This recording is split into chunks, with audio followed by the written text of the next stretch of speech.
Data Badan Kesehatan Dunia atau WHO tahun 2011 menunjukkan 1 miliar orang di dunia menderita hipertensi. Pada saat kita melakukan vaksinasi, kami baru menyadari juga bahwa paling banyak rakyat Indonesia yang gagal divaksinasi karena hipertensi. Dalam data prevalensi penyebab kematian di Indonesia akibat penyakit tidak menular, penyakit hipertensi menempati posisi teratas dalam kurva data. Tingginya kasus hipertensi ini kurang mendapat perhatian dalam 18 bulan terakhir. Rendahnya tingkat pengobatan dan tren gaya hidup tidak sehat akan memicu terjadinya lonjakan. Jika terus dibiarkan, Indonesia harus bersiap akan bom waktu pandemik penyakit kardiovaskular. Hipertensi adalah kondisi ketika tekanan darah meninggi lebih dari 120/80 mmHg. Tekanan darah yang terlalu tinggi inilah yang kemudian akan mengganggu sirkulasi darah, serta menimbulkan penyakit lain, salah satunya penyakit jantung, stroke, dan gangguan ginjal. Fisioterapi sangat berperan dalam penanganan hipertensi, karena hanya pemberian obat saja tidak cukup untuk menurunkan dan mengontrol tekanan darah.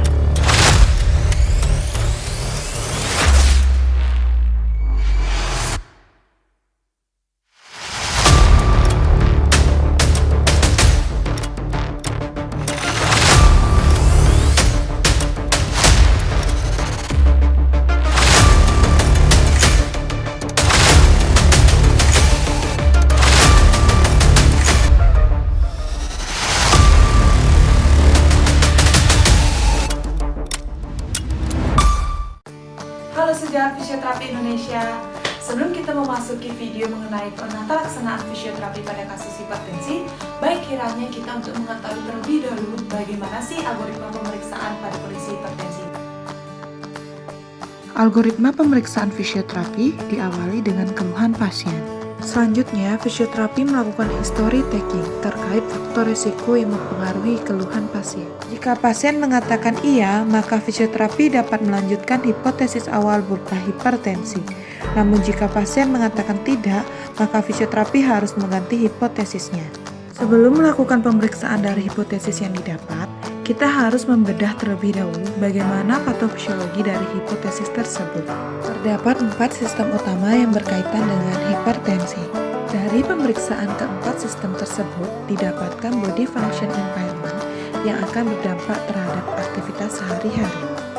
Setelah komponen pemeriksaan telah kita lakukan, maka fisioterapi dapat melakukan diagnosa, di mana diagnosa fisioterapi yang dapat diangkat yaitu gangguan gerak fungsi jantung dan vaskularisasi yang menimbulkan peningkatan tekanan darah, pusing, lalu penurunan keseimbangan, peningkatan risiko jatuh, gangguan postural, dan penurunan endurance, dan juga yang terakhir penurunan kualitas tidur yang akan menimbulkan dampak pada activity daily living at causal hipertensi, di mana prognosis fungsional pada kondisi ini menurut Leonardo et al. 2019 menjelaskan bahwa latihan yang diberikan selama 3 kali seminggu dalam 2 bulan mampu menurunkan dan juga mengontrol tekanan darah. Sekian algoritma yang dapat saya sampaikan. Selanjutnya mari kita simak bagaimana sih penata laksanaan fisioterapi pada kondisi hipertensi.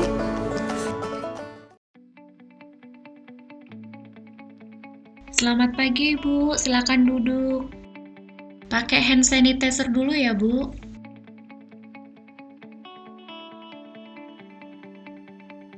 Perkenalkan, saya Fisio Ayu, dengan Ibu siapa? Ibu Siti. Ibu diisi dulu identitas diri dan formulir persetujuan tindakan fisioterapi ya. Apa keluhan Ibu hari ini? Sejak 2 minggu yang lalu, saya sering pusing sama mudah lelah. Apa Ibu juga merasakan penglihatan buram tiba-tiba, kaku kuduk, kesulitan tidur, dan jantung berdebar-debar? Iya, Saat ini, apa Ibu ada konsumsi obat? iya obat hipertensi. Di keluarga Ibu ada yang riwayat hipertensi? Iya ada, Ibu ada kolesterol atau riwayat penyakit lain? iya ada. Mohon izin Ibu, saya ukur vital sign-nya dulu ya.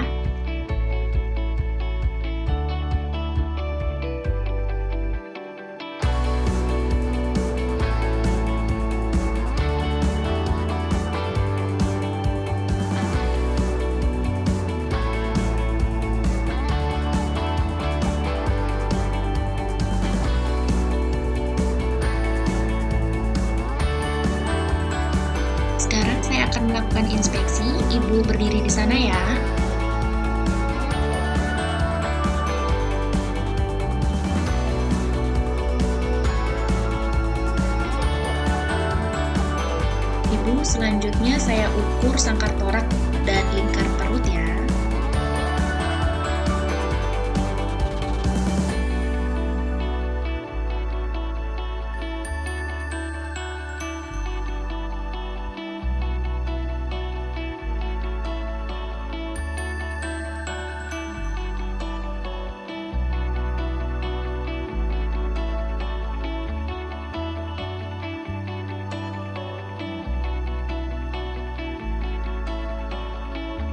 Saya akan melakukan pemeriksaan untuk mengetahui ada atau tidaknya penyakit serius yang berkaitan dengan keluhan utama ibu. Tangannya disilang ya, Bu.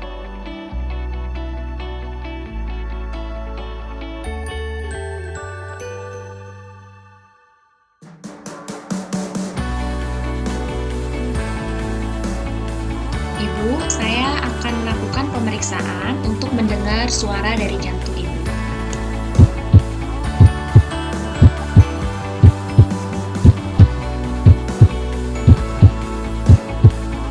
Selanjutnya, kita akan melakukan pemeriksaan keseimbangan. Ada 14 item yang dinilai ya, Bu.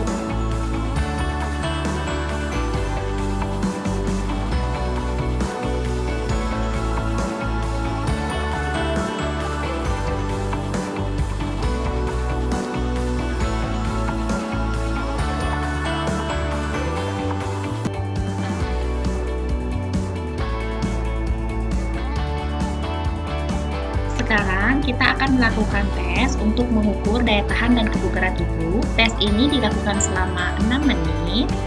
Jadi, ibu berjalan dari sini ke sana. Kemudian apabila ibu capek, ibu boleh beristirahat. Dimulai dari sekarang ya, Bu.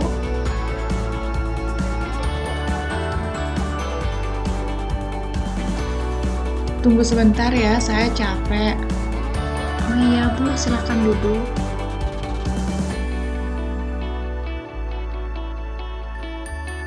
Ibu ada pusing nggak? Enggak, Apa bisa dilanjutkan lagi? ya.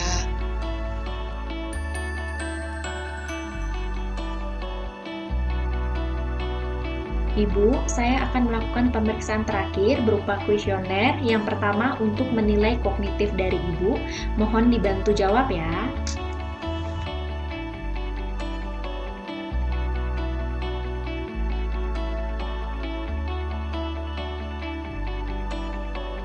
Kuesioner yang kedua, saya akan bertanya mengenai kualitas hidup dari ibu.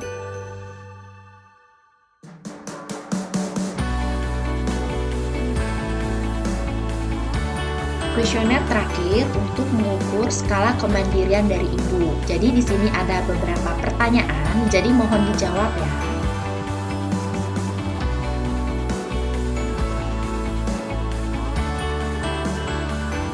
Jadi ibu, berdasarkan pemeriksaan yang telah saya lakukan, hasilnya ibu mengalami penurunan daya tahan, penurunan keseimbangan, gangguan tidur, pusing, dan gangguan postural, sehingga menimbulkan keterbatasan aktivitas sehari-hari karena hipertensi, Bu. Untuk target treatment fisioterapi dilakukan 3 kali dalam seminggu selama 2 bulan sesuai kondisi yang dialami ibu. Sebelum ke ruang tindakan fisioterapi, ibu bisa ganti baju dulu di ruang ganti. Mari ibu, saya hantarkan.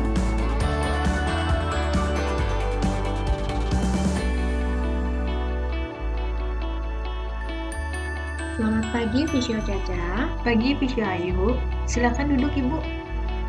Ini ada rekam medis dari pasien. Tolong diberikan tindakan sesuai dengan diagnosisnya ya.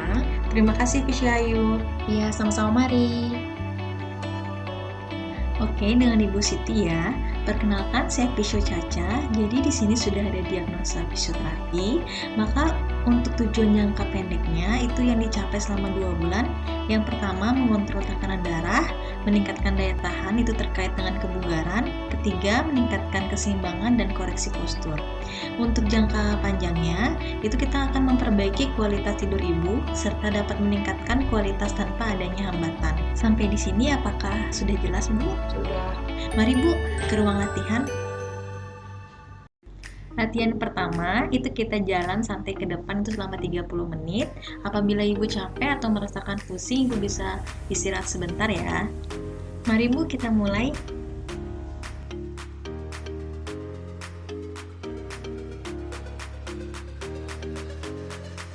Apa Ibu ada capek atau pusing, Bu? Enggak. Latihan pertama sudah selesai, mari kita lanjutkan ke latihan yang kedua ya, Bu. Sebelum kita lanjut ke latihan kedua, apa Ibu merasakan capek? Tidak. Ibu, latihan kedua ini bertujuan untuk meningkatkan kekuatan otot bagian tungkai. Ini menggunakan resisten band yang terdiri dari 8 gerakan ya.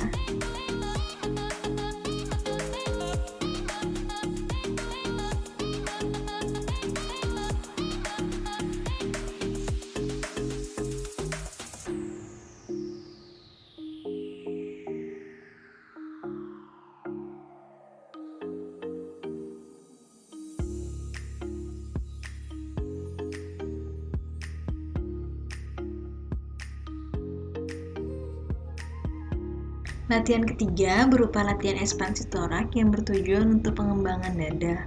Latihan ini terdiri dari 3 gerakan dan ditahan selama 3 detik ya, Bu. Dilanjutkan, tarik nafas melalui hidung dan menghembuskan nafas melalui mulut.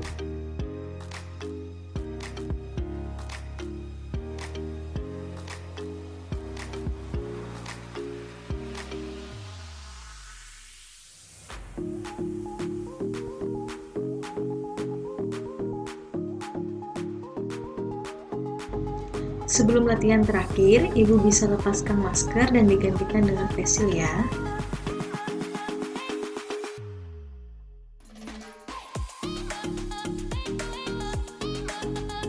Pertama, Ibu bernafas secara normal, tarik nafas dan hembuskan melalui hidung sebanyak 6 kali. Nanti dilanjutkan dengan latihan pernafasan diafragma, itu dikombinasikan dengan forced lips breathing.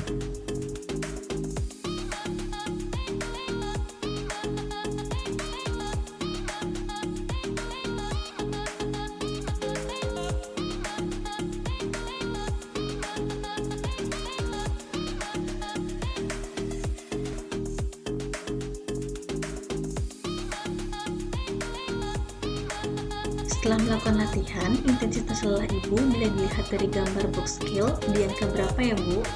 Angka 5. Selanjutnya, saya akan mengevaluasi vital sign Ibu ya.